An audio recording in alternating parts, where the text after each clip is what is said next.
Pessoal, sejam todos bem-vindos ao canal Hora de História, com este que vos fala, professor Hortêncio. Estivemos parados aí durante um certo período. Por quê? Porque após um concurso que realizei no ano passado, tive a grata notícia de ter sido aprovado, claro, chamado para os demais etapas e procedimentos do concurso que prestei para a Secretaria de Educação do Estado de Pernambuco. Após 3 anos de estudo, com ou sem edital, prestando alguns concursos na minha área, claro, reprovando em alguns, sendo classificado em outros, consegui chegar ao objetivo que almejava. Foi um processo longo, intenso, mas o que eu quero dizer com isso para você que neste momento me assiste é que se você já vem há 1, 2 anos, 3 anos, 5 anos, quem sabe, já está passando pela, quem sabe, 10ª reprovação, ou ficou classificado, mas não tomou posse, eu quero dizer para você o seguinte: contemple o processo, porque o processo te permite crescer, aprimorar aquilo que você já sabe até que você chegue no cargo que almeja. Então não desista, não pare, insista, porque sua hora vai chegar. E sem mais delongas, vamos à nossa aula de número 4, no que diz respeito à história da Paraíba, focando o concurso da Polícia Militar do Estado da Paraíba, do qual faço parte.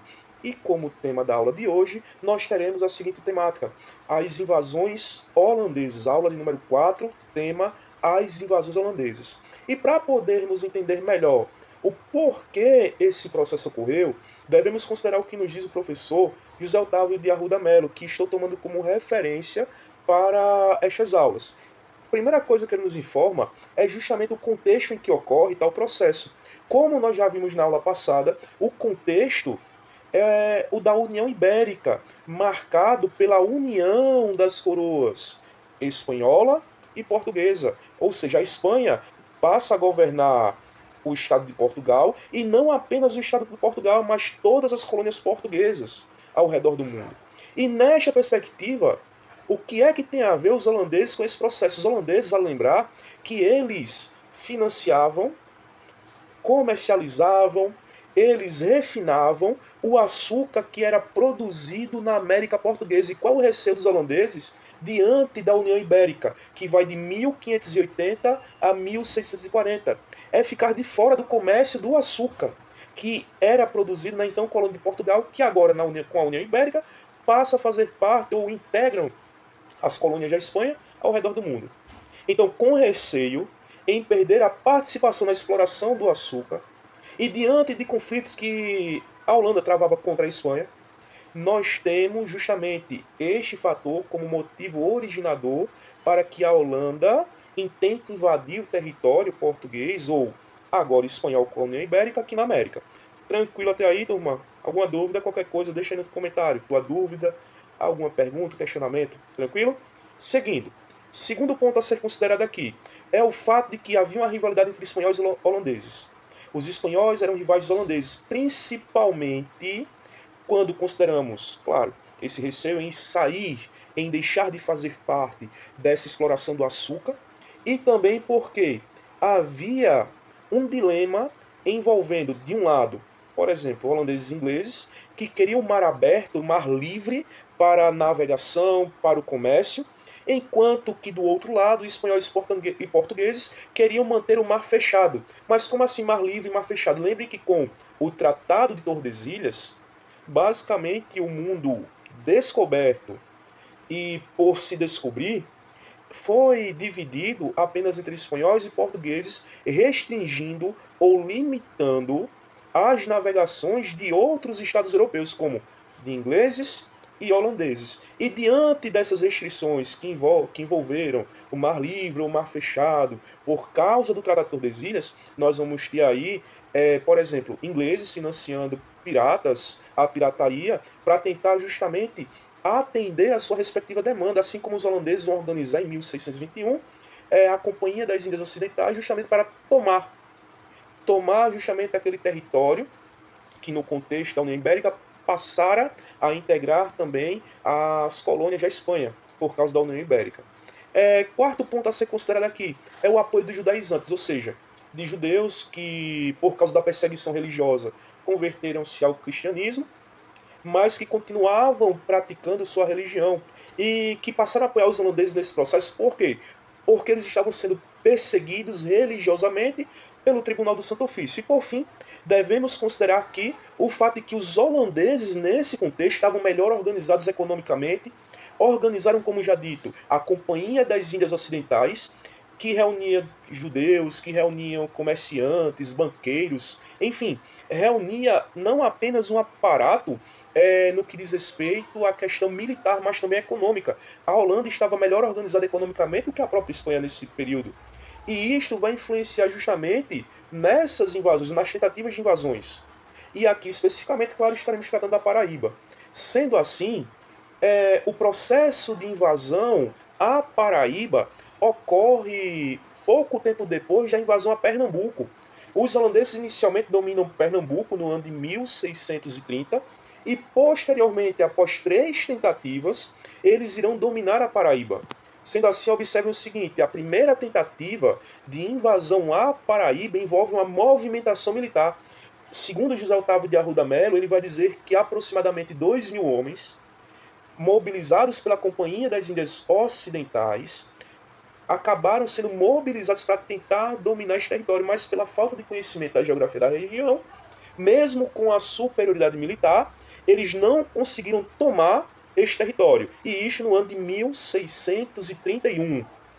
Posteriormente a essa primeira tentativa, nós vamos ter aquelas que ocorrerão no ano de 1634. A primeira, entre fevereiro e março, que é justamente uma expedição de reconhecimento.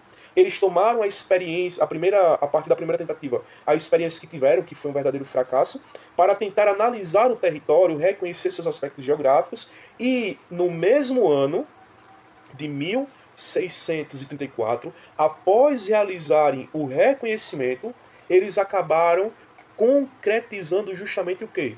A conquista. Principalmente quando conseguem tomar de assalto, por exemplo, a Fortaleza de Santa Catarina. Ao isolar a Fortaleza de Santa Catarina, eles isolaram o principal ponto de defesa do território paraibano, conseguindo entre novembro e dezembro do ano de 1634 efetivar a conquista desta região. Até aí tudo bem, pessoal? Alguma dúvida? Como dito, qualquer coisa, deixa aí nos comentários tua dúvida, teu questionamento, e na medida do possível vamos aí conversando, trocando ideias e colaborando de alguma maneira para a tua aprovação, tranquilo? Após conseguirem efetivar este processo de conquista, não significa dizer que eles não enfrentaram de alguma maneira oposição, a tal ponto que, por exemplo, até 1676, 1677, ocorriam pequenas guerrilhas que rapidamente eram sufocadas pelos holandeses com forte truculência, com qual agiam para tentar conter as ondas de revolta ou insatisfação com a presença holandesa em território paraibano. Mas a partir de 1637 até por volta de 1643, 1644, esses conflitos vão se estabilizar, principalmente porque Maurício Nassau passará a administrar aquele chamado Brasil holandês, que se refere justamente a essa região do Nordeste, ocupada pelos mesmos, através, claro, da atuação da Companhia das Índias Ocidentais. Pessoal, tendo em vista já termos considerado o processo de invasão, vamos tentar também refletir agora sobre algumas consequências dessa invasão. A primeira delas diz respeito, por exemplo, à mudança dos nomes da sede e da própria fortaleza, a de Santa Catarina. A sede passará a se chamar Frederica e a fortaleza passará a se chamar Margarete. Segunda consequência disso é o fato de que os holandeses não mudaram a estrutura político-administrativa já existentes aqui nesta capitania. Eles mantiveram aquela estrutura política administrativa visando não desagradar e nem muito menos provocar conflitos locais. Terceiro aspecto ou consequência deste processo é o fato de que eles realizaram empréstimos para a reconstrução de engenhos, aprimoramento de engenhos e até a construção de novos engenhos aqui nesta capitania, tendo em vista que no contexto dos conflitos, até que eles conseguissem efetivar essa ocupação, claro, algumas áreas foram destruídas, outras acabaram sendo, de alguma maneira, inviabilizadas para o processo de produção do açúcar, e eles acabaram realizando empréstimos aos senhores de engenhos locais para que estes pudessem retomar sua respectiva produção. E como quarto aspecto desse processo, nós temos aqui a manutenção da escravidão, principalmente porque porque eles conseguiram dominar um ponto na África que estava sob o controle de Portugal, que era a principal área que fornecia a mão de obra escravizada africana para a América, que era justamente Angola. Então eles mantiveram um sistema de trabalho escravo. Mas entre as características, uma que eu quero mencionar, embora que eu não tenha colocado e apresentado aqui em tela para vocês, é o fato de que eles viabilizaram a liberdade de culto, a liberdade religiosa. Diferentemente do que ocorreu no período em que Portugal estava controlando essa região, eles implementaram justamente o quê? A liberdade religiosa, respeitando os diversos segmentos e cultos que aqui existiam. E para poder, de alguma maneira, fixarmos melhor aquilo que vimos sobre a questão das invasões holandesas, aqui a Paraíba, tomando como referência alguns aspectos e algumas questões levantadas pelo José Otávio de Arruda Melo, vamos à questão de concurso de 2008, também da PMPB, para o cargo de soldado da Polícia Militar. E a questão diz o seguinte, olha, acompanha comigo aí em tela. Sobre a dominação holandesa na Paraíba, analise as proposições a seguir. Primeira proposição, primeira afirmação que ele nos traz é a seguinte: tomada a capitania da Paraíba, os holandeses estabeleceram suas defesas militares na fortaleza de Santa Catarina, que seria a praça forte com múltiplas funções: posto de vigilância, ponto de apoio para a defesa, arsenal de guerra, prisão militar, palco de torturas, execuções de traidores, caixa forte Batava, refúgio Flamengo e sede do governo durante a ocupação. Esta é a primeira afirmação. A segunda afirmação diz o seguinte, olha só: a capital da Paraíba, até então Filipéia, passou a denominar-se Frederica. A administração holandesa foi implantada nesta cidade de forma a garantir a dominação e o controle sobre a produção açucareira local. E a terceira afirmação que se segue: a Companhia das Índias, após o retorno de Maurício Nassau à sua pátria, só quero ressaltar aqui uma coisa, é o fato que Nassau esteve presente aqui no Nordeste ou no Brasil holandês de 1637 até por volta de 1643, 1644. Como ele teve que regressar à sua terra, então nós temos aí a seguinte situação: diante dos empréstimos que os holandeses haviam feito aos senhores de engenho local, os holandeses, ou a Companhia das Índias Ocidentais, acabou, após a saída de Nassau, cobrando justamente os valores emprestados de maneira truculenta, agressiva, junto aos senhores de fazendas e também de engenhos. Então a Companhia das Índias Ocidentais, ou a Companhia das Índias, após o retorno de Maurício de Nassau à sua pátria, executou uma política agressiva, confiscou fazendas e engenhos, perseguiu católicos e aumentou impostos. E, para finalizar aqui, eu vou colocar em tela as alternativas dessa questão. Estão corretas ou está correta? Letra A, apenas a proposição 1.